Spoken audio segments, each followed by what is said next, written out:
3 matchs, 2 défaites, un match nul en Ligue des Champions pour le Stade d'Abidjan, dernier de sa poule. Une défaite cinglante de l'ASEC Mimosa en Algérie, 3-0 le dimanche 15 décembre.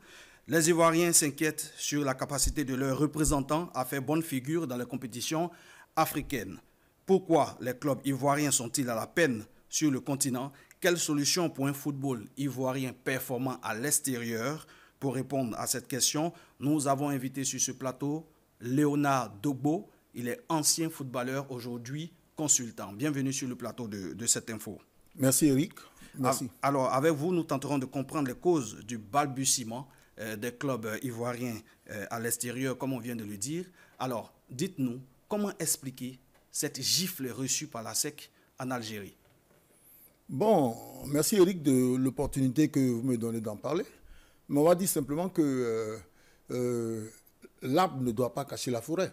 Parce que l'équipe nationale de Côte d'Ivoire est championne d'Afrique. Oui. Et à partir de là, quand même, la Côte d'Ivoire qui a un standing en termes de football, les clubs ivoiriens devraient quand même sur l'échiquier africain, prouver que la Côte d'Ivoire n'a pas usurpé son titre de champion d'Afrique. Oui. Malheureusement, nos représentants ne font pas bonne figure. Et ça, c'est vraiment inquiétant. Oui. Et comment, qu'est-ce qui n'a pas marché? Vous avez suivi ce match. Oui. Qu'est-ce qui n'a pas marché dans ce match particulièrement? 3-0 quand même. Oui, oui. C'est une lourde défaite. Mais disons tout de suite que la SEC n'a pas d'argument offensif.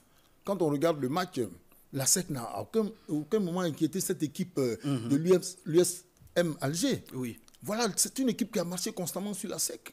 Bon, je me demande quelle est la tactique, la stratégie. On m'a dit que Julien Chevalier a mis en place, mais l'équipe de la SEC a été littéralement dominée durant toute la rencontre. Et ça ne fait pas plaisir, parce que la SEC, quand même, c'est une équipe qui a un certain niveau. Oui. Et qui devrait... Le club le plus titré de Côte d'Ivoire. De Côte d'Ivoire, et qui devrait entretenir ce standing-là en ayant des prestations XXL. Aujourd'hui, ce n'est pas le cas. La SEC inquiète. Et ça, c'est à l'image de tout le football ivoirien qui, on va dire, ne se porte pas bien, n'est pas en bonne santé. Justement, c'est de cette maladie du football ivoirien dont il sera question dans cet entretien. Mais pour l'instant, sur les 3 matchs joués, la SEC a une victoire, un match nul et une défaite. Donc, la SEC est pour l'instant deuxième de son groupe. Mais est-ce qu'on doit s'inquiéter ou s'alarmer pour la suite? Est-ce que la SEC pourra sortir de son groupe? Bon, nous espérons simplement que la SEC comprendra qu'il faut hausser son niveau de jeu. Voilà, je le disais tantôt, la SEC est une équipe qui a un impressionnant vécu. Et donc, à partir de là, cette équipe-là devait se dire, mais on est la SEC quand même. On est la SEC et il faut qu'on sorte de là. Il faut qu'on aille de l'avant. Mais la SEC a-t-elle les moyens technico-tactiques de sortie des poules? Bon, nous l'espérons. Oui. Nous l'espérons. Il faut simplement que Julien Chevalier, en tant qu'entraîneur, puisse demander à ses poulets de hausser le niveau de jeu et puis surtout d'avoir des arguments offensifs. Mais est-ce que la SEC a la possibilité de hausser le niveau de son jeu? Est-ce que la SEC peut le faire? Vous venez de parler d'arguments offensifs qui manquent à cette équipe. Est-ce qu'elle peut se surpasser? Disons que depuis 2 saisons, on remarque que la SEC, sur le plan offensif, a beaucoup de déchets. Il faut le dire tout de suite. C'est parce que justement, il y a un renouvellement permanent d'effectifs. D'accord. Voilà, il y a des joueurs qui quittent l'équipe en pleine campagne africaine. Et ça, sincèrement, je veux dire, bon, je ne sais pas si on peut appeler ça être professionnel, mais moi, de mon point de vue, ce sont des choses qui déstabilisent quand même un entraîneur. Parce que Julien Chevalier, il perd souvent ses meilleurs atouts offensifs. Voilà. Ils sont vendus. Voilà, ils sont vendus. Voilà, vous voulez dire, oui. Voilà, n'ayons pas peur de dire les mots. Ils sont vendus en pleine campagne africaine. Et forcément, ce sont des situations qui sont désobligeantes. Oui. Ça fait que la SEC, aujourd'hui, au point de vue offensif, ils n'ont pas d'argument. Ils n'ont pas d'argument. C'est une équipe qui n'inquiète plus les adversaires, qui n'a plus le potentiel offensif qu'il avait avec les Sankara Karamoko, des joueurs qui avaient du coffre. Oui. Aujourd'hui, ce n'est plus le cas. Là, c'est qu'aujourd'hui, c'est un tigre en papier, disons-le tout de suite. D'accord, tigre en papier. Mais d'aucuns affirment que le problème des jaunes et noirs provient de son entraîneur, Julien Chevalier, qui est parfois mal inspiré. D'autres disent aussi que c'est plutôt Maître Roger Onien qui serait le problème. Vous, en tant que consultant, quel est votre avis? Bon, moi, je pense que Julien Chevalier, il est dans une situation inconfortable. Il est dans une situation inconfortable. Il fait avec ce qu'il a. Voilà, c'est ce que vous expliquez. Voilà, il fait avec ce qu'il a. Parce que quand il a des joueurs qui sont vendus en pleine saison, forcément, ça crée des équilibres. Mais pourquoi il ne les dénonce pas? Bon, je ne sais pas. Lui seul peut répondre à cette question-là. Il est le seul qui peut répondre à cette question. Mais je veux dire, je l'entends souvent faire, si on peut appeler ça comme ça, des coups de gueule quand il parle de son équipe. Oui. Quand il parle de son équipe, bon, des faiblesses. Ben, disons qu'il a vraiment du pain sur la planche parce qu'il est toujours en train de renouveler l'équipe. Oui. Il perd des éléments. Et ici, les Ouzois pas comme qui sont partis. Donc vous voulez dire aussi que c'est un problème de management, c'est ça? Oui, absolument, c'est un problème administratif. Voilà, c'est un problème administratif. Que seul Maître Roger Auronien peut résoudre, par exemple. Peut résoudre, par exemple, parce que quand on perd plusieurs joueurs, comme ça, en cours de saison, fatalement, ça a des répercussions négatives. Oui. Je vais vous prendre un exemple. Quand je prends l'exemple d'une équipe comme le Racing Club d'Abidjan, voilà une équipe qui avait des arguments. Mais aujourd'hui, le Racing, ils sont à la queue du championnat. Comment on peut expliquer ça? Ils ont perdu au moins 8 joueurs en intersaison. Et ça, fatalement, ça a des répercussions. Ils sont tous partis vers d'autres cieux pour aller monnayer leur talent. Et bien évidemment, on ne va pas leur en vouloir parce que c'est des professionnels. Ils jouent pour avoir un peu plus, voilà, pour garantir leur avenir. Donc, s'ils sont partis vers des cieux plus cléments, bon, on leur concède ça. Mais je veux dire, dans une équipe, quand il y a un perpétuel renouvellement d'effectifs, et fatalement, ça crée des problèmes. Cela pose un autre problème. Comment retenir les talents de notre championnat local? Peut-être qu'on aura le temps d'en parler dans un autre entretien. Mais pour l'instant, on parle de l'ASEC, mais aussi du stade d'Abidjan. L'ASEC a un entraîneur, Julien Chevalier, qui est bien connu, qui a tous ses documents.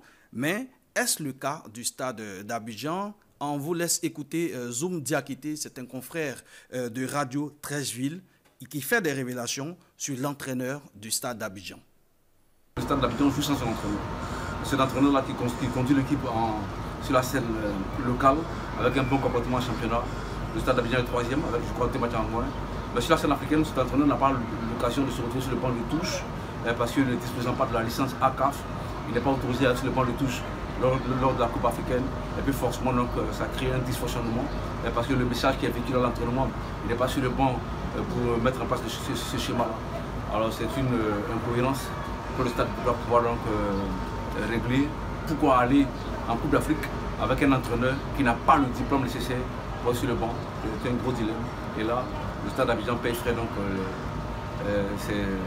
ce dysfonctionnement. Diakité, mais ce qu'il dit est grave. Comment un entraîneur qui est qualifié pour les coupes africaines n'a pas la licence qu'il faut pour mener à bien ses troupes?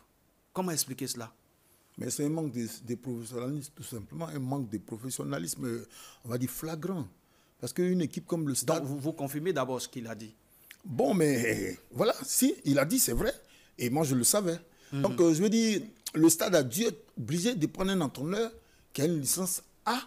Parce qu'aujourd'hui, on va dire, la FIFA est très regardante sur cet aspect-là. Un entraîneur qui n'a pas les diplômes, on va dire, en relation avec le fait d'entraîner une équipe de Ligue 1, et fatalement, ça peut avoir des problèmes. Ça peut créer des problèmes. Mais je veux dire, le Stade, je ne sais pas comment ils ont géré cette affaire, mais un entraîneur qui n'a pas une licence A. Qui est sur le banc pendant le championnat national, mais qui est dans les tribunes ou dans les vestiaires pendant la Coupe africaine. Oui, bon, c'est un amateurisme voilà, qui ne dit pas son nom. Ce n'est pas possible qu'une équipe comme le Stade d'Abidjan puisse être gérée de cette façon-là. Oui. Je pense que les dirigeants du Stade auraient dû quand même... Là, en Côte d'Ivoire, quand on regarde le marigot du football ivoirien, quand on jette un coup d'œil dans ce marigot-là, on se dit qu'il y a des entraîneurs qui ont du coffre, qui peuvent entraîner des équipes comme le Stade d'Abidjan, ou sous Israël, Rigo Gervais. C'est même Oussou Israël qui a assuré la montée du Stade d'Abidjan avant d'être remercié. Oui. Avant d'être remercié. Donc, il y a certains entraîneurs quand même qui ont le niveau nécessaire pour entraîner des équipes. Mais pourquoi ce n'est pas le cas? Pourquoi on ne fait pas confiance aux entraîneurs locaux? Vous venez de citer Rigo Gervais. D'ailleurs, c'est le dernier entraîneur ivoirien, le coach ivoirien en date, à avoir bien mené une équipe locale, notamment les COE Sport de San Pedro. On s'en souvient encore en 2014, lors de la finale de la Coupe CAF. C'était au Caire, perdu sur le fil Sur le fil, oui. Sur le fil. Et après, bon, c'est vrai que Rigaud a un peu disparu de nos radars avant de revenir au Stella. Mais comment expliquer qu'on ne fasse pas confiance à nos entraîneurs ici? Mais on se pose tous la question. Je pense que c'est un complexe. C'est un complexe et il faut qu'on s'en débarrasse. Il faut qu'on s'en débarrasse parce qu'on ne va pas continuellement et perpétuellement rester dans cette façon de faire-là. Oui. La CAN nous a démontré clairement qu'un Ivoirien pouvait atteindre ce niveau-là. Oui. Voilà, on nous a envoyé avec Faye Metz. Avec Faye Metz, Jean-Luc Gasset. Le meilleur entraîneur voilà. africain de l'année d'ailleurs. Ouais. Voilà, le meilleur entraîneur africain de l'année. Jean-Luc Gasset est venu. Et bon, il n'a pas pu conduire sa mission à terme. Oui. Voilà, il a échoué. Et donc, Emes Faye, qui a été pris sur le fil, a permis aux éléphants de monter sur la plus haute marche du podium. Oui. Donc, je veux dire, il faut qu'on apprenne... il faut qu'au niveau de la direction technique nationale, dirigée par Alain Guaméné, qui n'est pas le premier venu, il faut qu'on apprenne maintenant à former des cadres. Des cadres de notre football, des entraîneurs. Il y a des talents ici en Côte d'Ivoire. Il faut pouvoir capitaliser tous ces talents qu'on a là. Je pense que la Fédération ivoirienne de football, qui est la fêtière, doit travailler à ça. Et faire en sorte de donner un programme à Alain Guaméné pour la formation des cadres et faire confiance à nos entraîneurs qui ont des qualités. Il faut simplement leur faire confiance et puis leur permettre de travailler et puis mettre de l'ordre dans ce métier-là. Parce que souvent, il y a des présidents qui limogent les entraîneurs à tour de bras, et vraiment de façon... pour quelle raison? Bon, peut-être que...